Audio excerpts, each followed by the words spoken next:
Olá, amigos, tudo bom? Eu espero que sim. Alegria enorme estar aqui com você mais uma vez para a nossa sexta aula do curso Uma Igreja para Hoje. Eu espero que esse curso faça sentido para você, que as aulas até aqui tenham comunicado você e que você tenha encontrado uma maneira prática de poder levar isso para as pessoas que estão ao seu redor, para a tua igreja, para os teus grupos, para a tua família, para que vocês consigam, junto conosco, junto com todo mundo que está participando, pensar de fato numa igreja relevante e transformadora para os nossos dias de hoje. E o tema que eu quero compartilhar com você hoje, o nosso sexto tema, ele é muito importante e ele é muito transformador. Esse tema fala sobre uma igreja que promove mais influência do que controle. E por que esse tema é tão sensível assim? Porque a ação da igreja com as pessoas que participam, com as pessoas que estão envolvidas, promove sempre um resultado. E esse resultado, ele pode ser um resultado a partir do controle. Só que tem um problema. Esse resultado gerado a partir de um controle, quando a igreja promove controle sobre as pessoas, ela gera uma mudança estética, mas não uma mudança de natureza. E qual que é a diferença entre uma coisa e outra? A mudança estética é aquela mudança que faz com que a pessoa vista uma roupa diferente, penteie o cabelo de uma forma diferente, faz com que as pessoas mudem até a forma como elas falam. Sabe, aquela pessoa que ao invés de falar gíria, ao invés de... Não, ela muda o palavreado, ela fala paz do Senhor, glória a Deus e tal. São pessoas que esteticamente, visivelmente mudam, mas continuam sendo a mesma pessoa. Então você muda a pintura, você muda a parte de fora, mas interiormente você permanece sendo a mesma coisa. E que tipo de mudança é essa? É uma mudança imposta. Então, toda mudança que vem através de uma imposição, ou seja, através de um controle, é uma mudança que não afeta a natureza da pessoa, mas é uma mudança que afeta de maneira muito superficial a sua estética. Então, é uma pessoa que agora ele fala como um santo, mas ele pensa como um depravado. Ele se veste como uma pessoa decente, mas o seu coração é contaminado, o seu coração ainda deseja o mal, entende? É uma coisa que está muito mais relacionado ao aspecto exterior, à parte de fora, do que a uma transformação. E quando que isso acontece? Quando a igreja pensa em exercer controle, em exercer domínio. Então a igreja, ela não exerce domínio porque não cabe dentro do ambiente do evangelho a força, não cabe dentro do ambiente do evangelho o domínio ou o controle, mas sim a influência. Então eu quero desenvolver com você esse pensamento, trazendo como premissa a ideia de que onde há muitas obrigações, não existe ali um ambiente propício para crescimento, para liberdade. Então, quando é que as pessoas crescem? Quando é que as pessoas amadurecem? As pessoas amadurecem quando elas têm liberdade de ser quem são. E a partir do momento que elas têm essa liberdade de ser autêntico, quando não tem nada impondo ou sobrepondo a sua natureza, elas conseguem perceber quem são. E nós falamos, inclusive, algumas aulas atrás, que a transformação vem a partir do momento em que eu tenho noção do lugar onde eu estou, do ponto onde eu estou. Então é muito importante essa primeira leitura, é muito importante a pessoa saber exatamente quem ela é, para saber exatamente o que Deus quer dela. A revelação do Evangelho, ela chega pra gente nos mostrando quem nós somos, isso é sensacional. Tem um texto bíblico muito bacana que Jesus ele reúne os seus discípulos e pergunta para eles assim: quem as pessoas estão dizendo que eu sou? E aí os discípulos respondem: bom, uns dizem que o Senhor é o Elias, é o Jeremias, alguns dizem que o Senhor é até o João Batista. Aí Jesus deixa essa pergunta um tanto quanto mais pessoal. Ele tira do aspecto geral, quem as pessoas dizem, e agora ele pergunta: e vocês? Quem vocês pensam que eu sou? Naquele instante, o apóstolo Pedro, o discípulo Pedro, ainda era um discípulo, ele toma a frente e ele fala assim: o Senhor é o Cristo, o Filho do Deus vivo. Olha que maravilha. Jesus imediatamente reconhece que aquela resposta de Pedro, ele não aprendeu lendo livros, ele não aprendeu numa sinagoga, ele não aprendeu numa academia. Muito pelo contrário. Jesus olha para o Pedro e diz, não foi carne e nem sangue que te revelou isso. Essa frase que você falou, essa definição que você trouxe, foi o meu Pai que te deu. O Pai que está no céu é que revelou para o teu coração. Olha que maravilha, o Pedro acabou de receber uma revelação. E aí Jesus vira para ele e diz, e você é Pedro. E sobre esta pedra eu edificarei a minha igreja e as portas do inferno não prevalecerão contra ela. O que isso quer dizer? Parece que é uma coisa muito comum, porque Jesus olha para o Pedro e diz para ele, você é Pedro. É a mesma coisa que eu olhar para você que está me assistindo e falar, você é o João, você é o José, ou você é a Maria. Ou você olhar para mim e falar, você é o Rodrigo. Isso não quer dizer muita coisa. Só que isso não quer dizer muita coisa quando dita por qualquer pessoa, porque quando isso é dito por Jesus, isso quer dizer muita coisa, e esse é o ponto. Jesus olha para o Pedro e diz, você é Pedro. Quando Jesus fala isso para ele, Jesus não está só fazendo uma definição de nome, para falar, você é Pedro para ser diferente do João, você é o Pedro para ser diferente do Tomé. Não, quando ele fala, você é Pedro, ele está trazendo para aquele homem a revelação exatamente de quem ele é em Deus. A revelação exatamente do que Deus pretende dele. A revelação exatamente do que Deus deseja dele. Então você é Pedro. Você é isso que eu estou te falando. Então o Pedro recebe aquela palavra como alguém que está recebendo uma definição a respeito de si mesmo. É como se eu conseguisse definir a sua história toda em uma só palavra. É como se eu conseguisse olhar para você e, em uma única palavra, falar para você tudo o que você precisa ouvir. É uma definição a respeito de si. E por que isso? Porque tudo que nós vamos fazer, tudo que nós vamos ser em Deus, tudo que nós pretendemos em Deus, tudo isso começa com o entendimento de quem é você. Se você não souber quem é você, você não vai saber o que se quer de você. Então, num ambiente opressivo, num ambiente de muitas obrigações, de muitas exigências, não há liberdade para você descobrir quem é você. Você já percebeu que na igreja não há liberdade para cometer erros? Presta atenção, você que é líder de igreja, você que é líder de grupo, você que participa de alguma igreja, a igreja não é um lugar propício para cometer erros. Porque se você errar, a primeira coisa que vão fazer é tomar de você tudo aquilo que você pretende fazer, tudo aquilo que você ama fazer. Eu estou falando isso e é claro que eu não estou fazendo uma apologia ao erro de forma nenhuma, sejamos sensatos. Mas quando a pessoa erra na igreja, a primeira coisa que acontece é que é retirado dela tudo aquilo que ela ama fazer, tudo aquilo que ela gosta de fazer.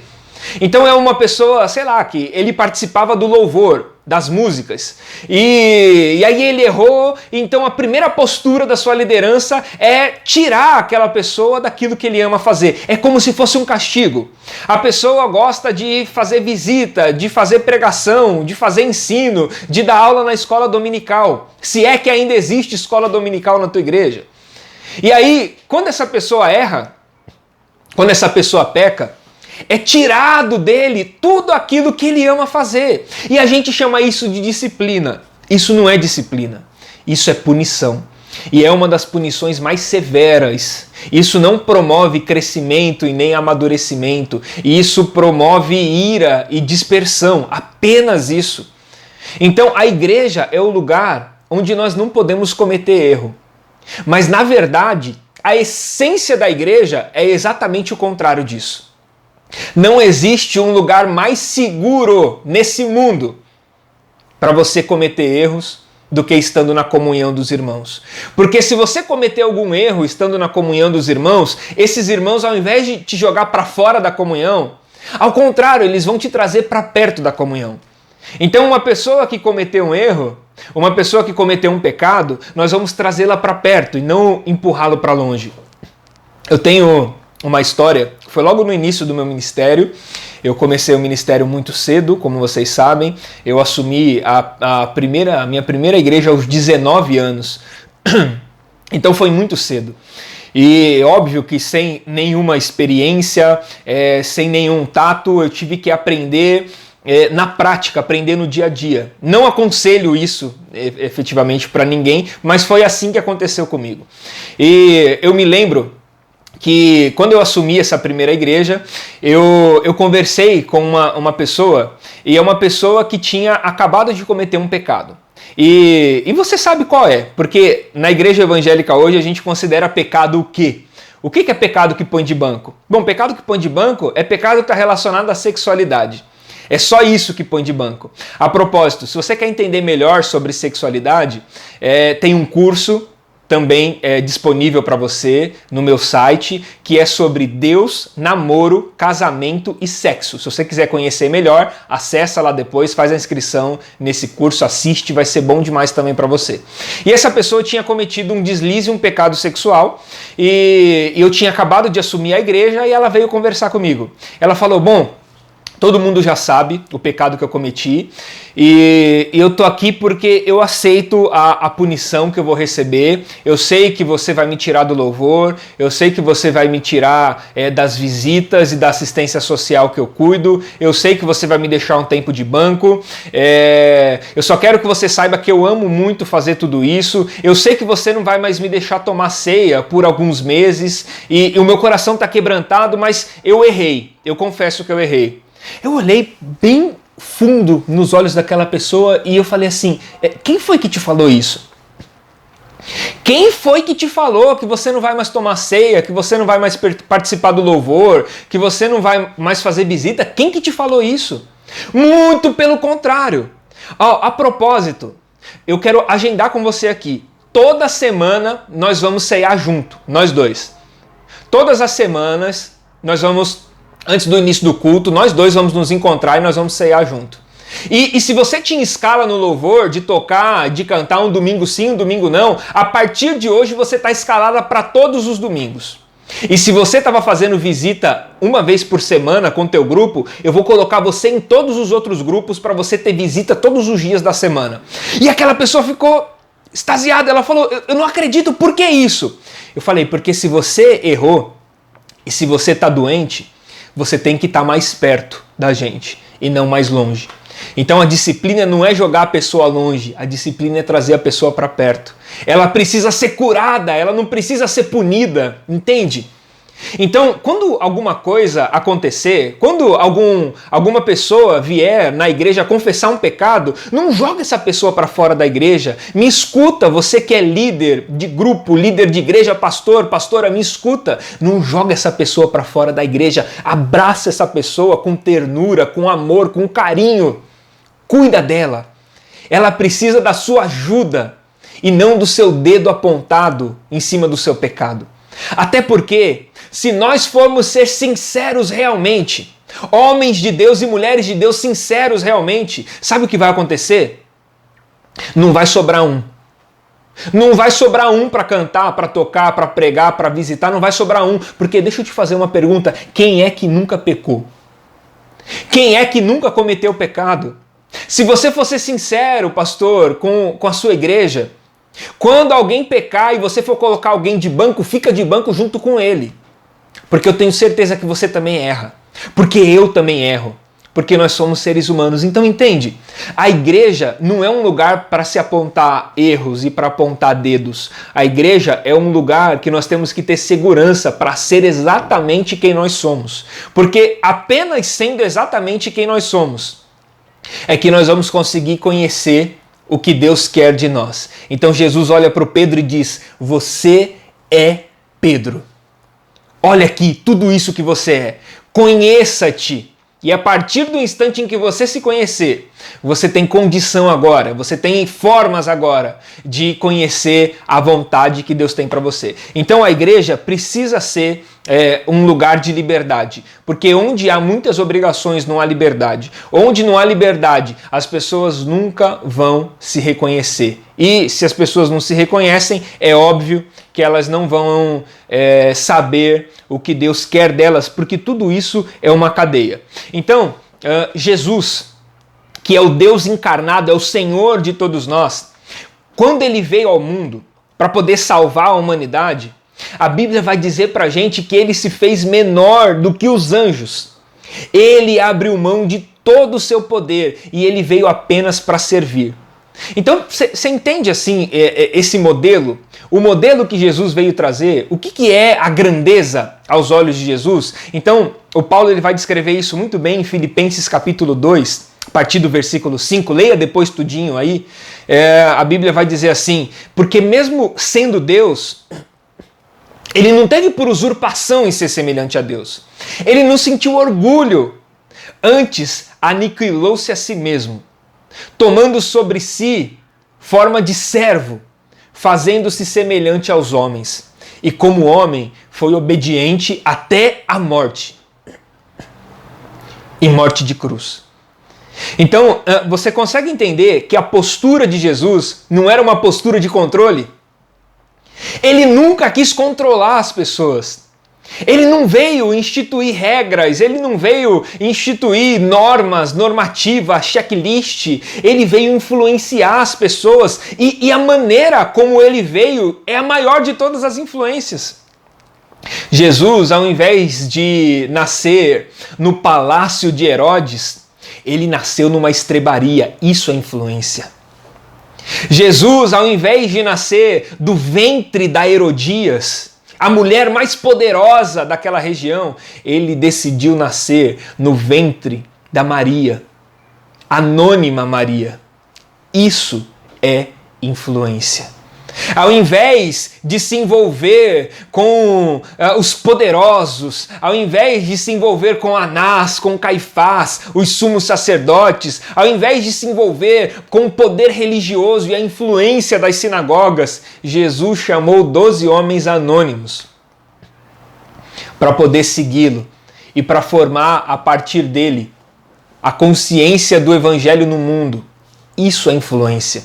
Jesus nunca quis nos definir como controle. Até porque, meu irmão, pensa numa coisa. Se Deus quisesse exercer controle, ele faria. Ele é todo poderoso. Se Deus quisesse fazer de você uma pessoa sem erros, sem falhas, inerrante, uma pessoa perfeita, ele faria assim. E daria certo, sabe por quê?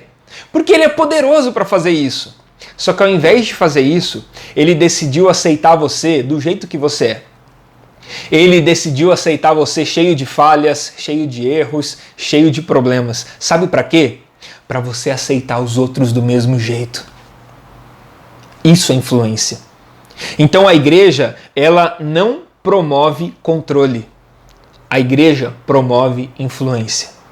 Eu me lembro do apóstolo Paulo em 1 Coríntios 11, ele olhando para aquelas pessoas, olhando para aquele povo e fala assim para eles: sejam os meus imitadores, assim como eu sou imitador de Cristo. Ele não está botando regra, ordem, lei, ele não está fazendo nada disso. Ele está exalando influência. Veja que eu não estou falando para você que eu sou contra um ambiente de ordem social. Não é isso. Pelo amor de Deus, seja sensato e me entenda. Não me leva para o extremo. Ah, então agora é festa, não tem mais ordem, não tem mais regra. Não é isso que eu estou falando. Nós temos regras de convívio social. Por exemplo, na tua igreja você tem regra. O culto começa a X horário. Isso é uma regra. Mas é uma regra de organização. É lícito ter. Porque se você não tiver uma regra de organização, não existe sociedade. Existem regras na sociedade, existe lei na sociedade. Se você matar alguém, você vai preso. Se você roubar, você vai preso. Se você desrespeitar a sua mulher, ela pode te denunciar e você vai preso. Então, tem regras de convívio social. Não é isso que eu estou falando. Para você acabar com regras de convívio social, esquece isso. Eu estou dizendo que você tem que fazer da igreja um ambiente de liberdade. Um ambiente onde as pessoas sejam aquilo que de fato elas são. Onde elas não precisem usar máscara, entende? Porque hoje a gente precisa colocar máscara para participar da igreja. A gente precisa colocar máscara para poder entrar nos cultos, porque se as pessoas descobrirem o que realmente está no nosso coração, a casa cai. Só que entende uma coisa, meu irmão, não dá para esconder de Deus. O que está no nosso coração não dá para esconder de Deus. É impossível esconder de Deus o que está no coração. Então, se você não consegue esconder de Deus, para que esconder isso dos homens? Então, a igreja tem que ser um lugar onde as pessoas que entram lá tenham condição de ser pessoas originais. Sem aquela máscara, sem ser fake. Pessoas originais. Entende isso? Então, esse é o ponto. É uma igreja que promove influência. E não uma igreja que quer exercer controle. Você já pensou como é que seria o mundo se Jesus tivesse vindo cheio de poder? Ao invés de vir cheio de influência, ele viesse cheio de poder, nascesse no palácio do Herodes, no ventre da Herodias. Se ele tivesse se juntado ao Senado romano, a César, imagina. Jesus não veio cheio de poder. Ele veio cheio de influência, porque ele não queria exercer controle. Ele queria proliferar o amor. Ele queria mostrar o amor. Então Jesus, podendo ser aliado do poder que domina, ele decidiu estar do lado do amor que inspira. Então a lição dessa aula de hoje, ela foi um pouquinho mais extensa do que as outras, mas a lição dessa aula de hoje para você, meu irmão, para você, minha irmã, cria no grupo que você frequenta, ou que você lidera, na igreja que você frequenta, ou que você lidera, cria um ambiente de influência. Não cria um ambiente de controle, cria um ambiente onde as pessoas possam ser exatamente o que elas são. Tira todas as máscaras. Tira toda a roupagem, tira tudo isso. Deixa as pessoas serem quem elas são.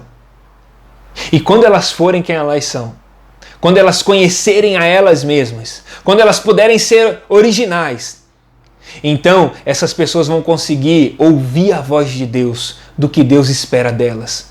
Para saber o que Deus espera de você, primeiro você tem que saber quem você é. E isso só acontece num ambiente onde há liberdade. Deus abençoe você e até a próxima aula.